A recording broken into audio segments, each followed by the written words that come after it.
Denise Dresser. Denise, buenos días y bienvenida, ¿cómo estás? Hola, buenos días. Buenos días. Se incorpora en cualquier momento el doctor Lorenzo Meyer y estará vía telefónica Sergio Aguayo esta mañana de lunes. Y bueno, pues yo les propongo a los colegas de esta mesa de este lunes que entremos en materia, en un tema del que hablamos el viernes pasado. Alcanzamos a leer el comunicado que emitió el Consejo Nacional para Prevenir la Discriminación y nos quedamos con la posibilidad, bueno, con la idea de poder conversar con Ricardo Bucio, que como sabemos es el titular de CONAPRED. Ya no alcanzó en la fase final el tiempo para esta conversación, pero la haremos ahora, Denise, y nos dará pie para conversar con ustedes precisamente de esto, que yo creo que no es un asunto cualquiera, porque desde luego estamos frente a la aprobación largamente esperada de una reforma a la Ley Federal para Prevenir y Eliminar la Discriminación. Y bueno, se trata de armonizar esta ley con tratados internacionales en materia de derechos humanos y tener mejores facultades para este Consejo Nacional que le permita, entre otras cosas, tener mecanismos pues para evitar que la persona o la institución que discrimine lo haga sin consecuencias. Y ahí es en donde entramos en un terreno que hay que saber de qué se trata. Estamos hablando de que el Consejo, a partir de esta reforma, va a tener facultades para imponer medidas administrativas de reparación a servidores o servidores públicos, de manera novedosa a particulares para los casos en que se compruebe la comisión de conductas discriminatorias. Se establecen medidas como el restablecimiento del derecho, la compensación del daño ocasionado, que hay que ver qué alcance puede tener esto a la hora de la práctica, amonestaciones públicas, disculpas privadas, garantías de no repetición del acto discriminatorio y un conjunto de cosas que desde luego es importante revisar y saber de qué se trata, porque estamos ya frente a la aprobación de esta ley federal para prevenir y eliminar la discriminación. Le agradezco esta mañana a Ricardo Bucio, titular de CONAPRED, que nos tome, Ricardo, esta llamada telefónica para escucharte sobre, bueno, ya hemos leído el pronunciamiento de CONAPRED el viernes pasado. Ustedes están celebrando la aprobación de esta reforma a la ley, pero bueno, ya en conversación contigo directamente, cuéntanos qué alcance tiene, de qué se trata, qué significado tiene lo que sucedió la semana pasada. Buenos días, Ricardo, y bienvenido. Buen día, Carmen. Un saludo a ti, a Denise y a todo el auditorio. Pues mira, yo creo que es muy importante, es un paso en relación a lo que ha venido pasando en México desde el 2001, cuando se modificó el artículo primero constitucional, se inscribió por primera vez una cláusula antidiscriminatoria. A lo largo de los años se ha ido construyendo en México, y en un proceso más o menos similar en tiempo a lo que pasa en muchos países del mundo, ha ido pasando de ser un principio general, igualdad y no discriminación, a constituirse como un derecho. Y un derecho pasa por el reconocimiento legal.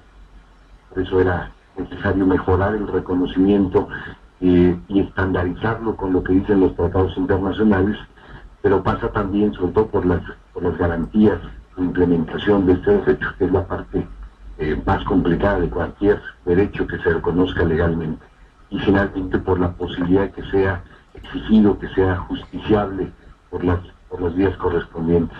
Creo que lo que hace esta reforma es ayudar justamente al fortalecimiento del derecho, mejora el reconocimiento del mismo, le da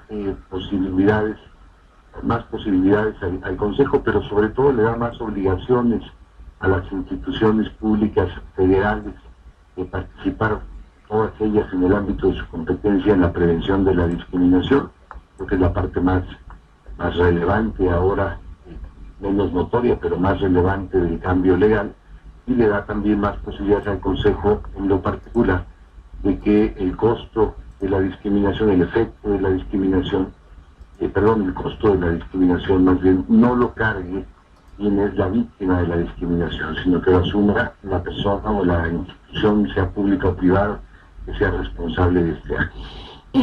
Ricardo Bucio, para entender el alcance de todo esto, imaginemos un caso tipo, imaginemos lo que puede suceder con un acto de discriminación ahora con las nuevas herramientas. Un caso que se te venga a la mente. Un caso tipo de lo que va a suceder y un caso de lo que debería de suceder con la reforma que nos falta. El primero, bueno, nosotros conocimos, y tú lo comentaste también, de la expulsión de una niña en Monterrey, que fue hecha por una escuela particular en razón de que tenía dos papás y no tenía un papá y una mamá. Se dice de una familia homoparental. Entonces, en este caso, esta familia abrió una queja, se hizo un proceso con la escuela no quiso conciliar, en razón de que hasta ahora la ley vigente da posibilidades a los privados de no aceptar participar de un proceso de conciliación.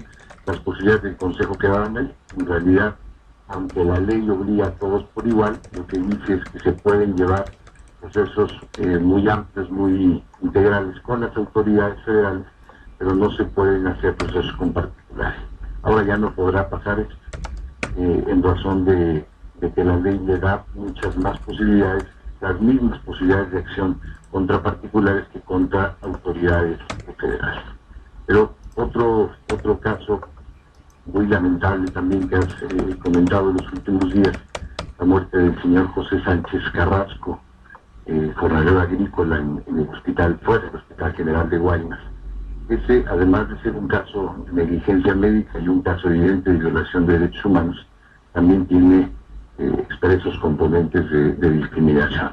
Pero hoy día, el hecho de que tengamos una ley federal, no una ley general, una ley general de igualdad y no discriminación, que debe ser la siguiente etapa a la que arribaremos, debería de obligar de la misma manera al municipio, a todos los municipios, a todas las entidades federativas y a la federación. Hoy día esta ley le da obligaciones a la federación, pero no a estados y municipios. Y eso hace que en principio el derecho antidiscriminatorio en México sea territorialmente discriminatorio. Ricardo Bucio, o sea que es un paso, pero entonces faltan. Es un paso muy importante y faltan. Es un paso muy importante en la medida en que establece, como te mencionaba, la posibilidad de que las autoridades públicas federales establezcan medidas de política pública. Que la prevención no se hace solamente con la corrección, es decir, con estos mecanismos de defensa cuando el caso ya se dio, sino con políticas públicas que están determinadas en la ley en 3 medidas. Políticas de nivelación, de todo aquello que está previsto ya en el diseño institucional, en el diseño incluso social, que no nos pone a las personas en una misma situación, nos tiene en pisos distintos. Esto busca emparejar el piso, la accesibilidad, que es el más claro y el más gráfico, la accesibilidad para personas con discapacidad. Otros son las medidas de inclusión, es decir, cómo evitamos que haya la exclusión y que se asegure que ninguna persona por su condición de identidad, por ser una persona de lengua indígena, va a quedar fuera de la escuela, o por estar embarazada va a quedar fuera del trabajo una mujer. Estas son las medidas de inclusión y también supone acciones afirmativas. En México conocemos algunas, quizá la joya de la corona que hemos visto durante muchos años son las cuotas de género para las mujeres en los puestos de participación política, pero sin duda nos hacen mucha falta muchas acciones afirmativas también. Pues Ricardo Bucio, habremos de seguir conversando contigo, pero por lo pronto te agradecemos que describas el alcance de esta ley que fue aprobada la semana pasada, Ley Federal para Prevenir y Eliminar la Discriminación. Nos mantendremos en contacto, Ricardo. Gracias por estar aquí esta mañana y buenos días. Muchas gracias, Carmen. Un saludo a ti. Volvemos en la mesa.